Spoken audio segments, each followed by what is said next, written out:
Hello guys, welcome back to another lovely trading video. Sorry it's been a while since the last upload. As you can see, we've got a different background here because we have just moved, so I had to set up the new setup and everything like that. But anyway, won't waste any time, we'll get straight into it. I'm going to be looking at CLNN. So to get straight into it, we can see this has actually been a large gapper before. As we can see, these previous resistance lines here, these are ones we used last year. So it did mean that last year it did provide some momentum opportunities.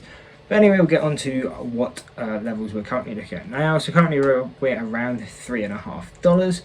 And so really looking at if it went any higher, our next resistance zone would be $315. And as we can see, the intraday resistance has been a lot closer to the $4. And the reason for this is more, it's just a psychological resistance. And it may not mean that it's had any resistance there recently. So really, if momentum continues, yeah, we're going to be looking towards that 450, and that's going to be that key level where we would expect the stock to at least pull back, but it can also be a breakout zone because that's how deviation works. It's where you expect a lot of momentum to come in. Coming into this level, yeah, 314, we would expect to pull back. However, if it breaks through, or could still break through, and if it can hold this level, then we could expect a breakout to that next level. And where would that be? So really that next deviation is around $5.60 or $5.20 depending on which one you're looking at. So seeing this, yeah, if it can break and hold 450, we would expect an overall push to 520 at some point. But you could also be noting the half deviations because they do provide some strength.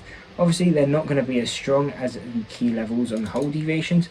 So when you're looking at the half deviations, you either want to be cutting size or maybe waiting for a bit more confirmation to be taking that trade because they're not as probable to work. But looking at 450 and 460, they can also be used as targets. For example, if you're trying to trade the hold and breakout of 415, then that target could be around 450 because that would be going on to the half deviation on the daily.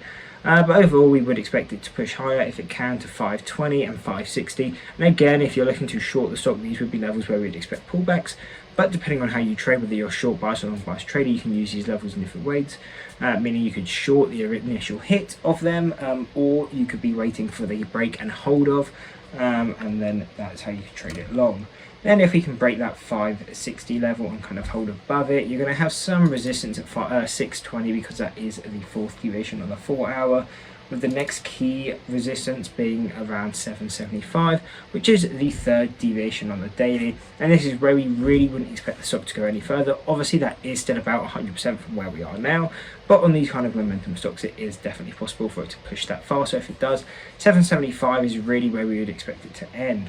But at an extreme, if it did continue, then $10 would kind of be that final level that we'd be looking at. And if it was to break through here, you would really just be having to look at psychological levels, meaning, you know, the $12.50, $15 and so on.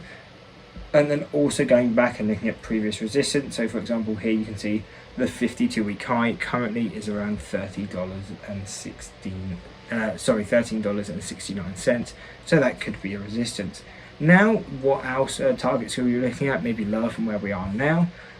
So 342 is the first deviation on the daily. This really does tell us if the stock comes back to this level, it can be used as support. As you can see, that is what happened intraday.